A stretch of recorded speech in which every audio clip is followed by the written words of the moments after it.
Did you hear the music? So today is about creativity. And for me, the first thing that came up in anticipation of this topic was that old question. What came first, the chicken or the egg? So join me in that question for just a moment. Just imagine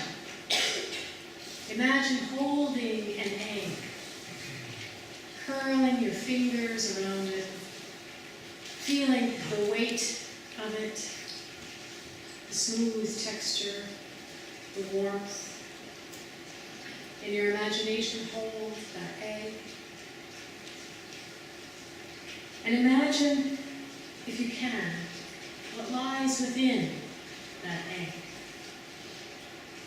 The chicken essence, the chicken potential. Now imagine that you hear a little tapping coming from inside that egg. And now a damp little fluff ball of a chick is pecking its way out of the egg, stretching and chirping and eating and growing and in time making new eggs.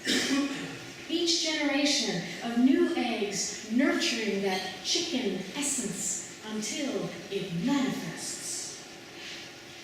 Generation after generation of chicken essence rippling forward through time and space. Who knows where it all started? And here we are, in the material world, manifesting our own essence.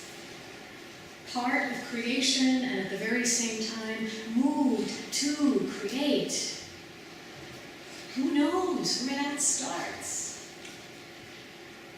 In thinking of what to share with you today, I found myself getting really anxious about the creative process upon which I relied each week in order to transform my life's challenges and learnings and insights into something that will hopefully resonate with others, feel helpful somehow. Sometimes it's very clear to me what I need to say and what others might need to hear. Sometimes these homilies write themselves as if all I had to do, aside from listen and study and check sources and pray, was take dictation. Other times, I'll see or hear something that triggers a feeling or a memory or an idea, and I will spend weeks dancing around it, noodling on it, trying to tease out of it something that feels real and meaningful. I'll spend hours reading books that might relate to that subject, and I'll journal, and I will also nudge conversations in the direction of that subject, to the dismay of those who prefer to stick to other subjects. All of that in an effort to figure out what's really at the core, what really needs to be expressed, what needs to be manifested. What truth is pecking away from the inside, trying to come out? More often than not, what I end up with is completely different from what I expected or planned. More often than not, what I end up with, what I end up actually saying on Sunday, is also quite different from what I wrote down. And that's not at all uncommon for ministers, and it's something I've gotten used to over the last 12 years of public speaking. But as this week wore on, I started to panic a bit because nothing came to me. And you can't force creativity. Actually, the second part of that is true, but not the first. A lot came to me, a lot of different ideas, but there was nothing that I could make sense of. There really is so much to say about creativity, so many different angles and perspectives and options and take-home messages. Too many. And in the midst of all of that, I kept getting distracted by something that didn't seem to have anything to do with today's topic. I kept getting these flashes, these images in my sleep, and while I was walking the dog and while I was driving to Safeway, a long-forgotten memory, a domestic image of my paternal grandmother darning a sock. Where did that come from? It was annoying, it was distracting me from the creative writing that I was supposed to be doing, but the words just weren't taking shape. So yesterday I finally decided to stop trying to force the words and to just surrender to that image, to that strange image, to just accept it and trust it and to say, okay, there you are, what you got.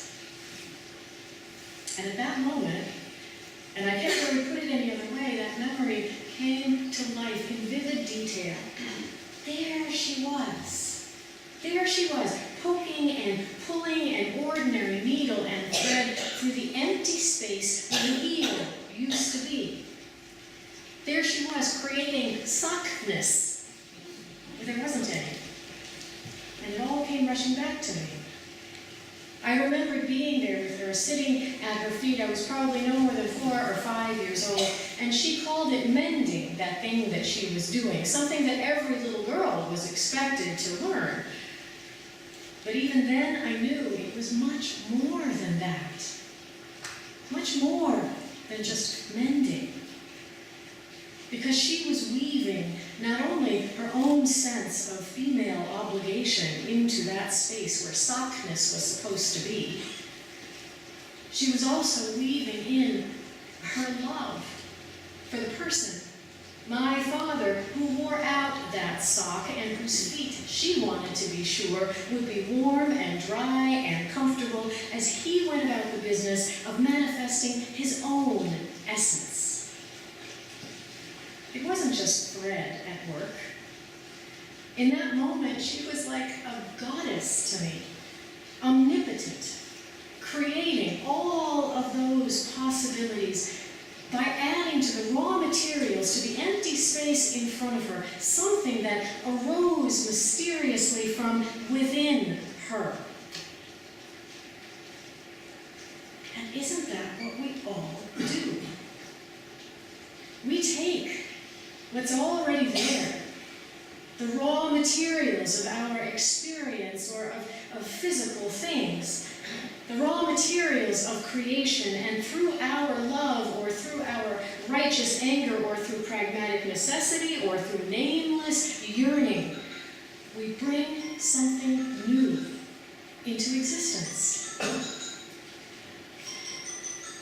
Now, whether that be through words or through photographs, through songs, through dance, through sculpture, paintings, quilts, jam, guitars, what we do is strengthen the fabric of our personal lives, our families, and our communities. Each in our own way, we create something every day. Sometimes we make visible and useful our moral obligation to the greater good in creative ways. Now, in my grandmother's case, love and obligation clearly were the non-material elements that were creatively woven into the tangible, the sock that was already there. And maybe I could just end this by encouraging all of us to just trust the creative process. But the thing is, I'm aware that it's not that simple. For all kinds of reasons unique to each of us, some of which we've already heard today. It's not that simple also because a lot can be and is created from the opposite of love. From greed, and from fear, and from despair. These also, we humans are prone to weave into the fabric of life, more often than not without even realizing it. Without even being aware of what new thing we are creating in the process. All too often not even noticing until it's too late that this new thing is actually pretty destructive. So likely to create chaos. So in closing, I urge first and foremost, caution. Caution when surrendering to the creative process.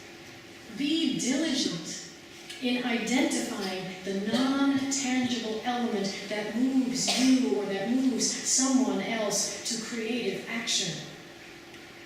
If it expresses love, if it expresses concern for others, if it fills a confirmed need, if it creates something beautiful and useful, then by all means welcome it, surrender to it, trust it. But if it expresses something else, if instead of creating the utility and beauty it promises, if it seems more likely to unravel the utility and beauty already in existence, then you know surrender is not an option. Surrender is not an option.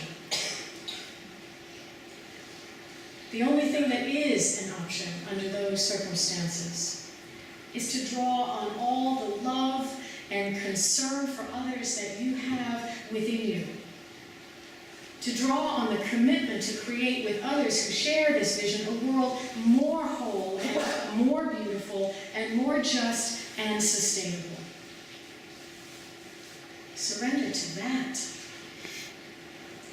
And in the meantime, and at the same time, trust that within the destructive power of chaos lies the potential for some as yet unimagined good. It's in there, pecking away. Trust that. Listen for it. Watch for it and work for it.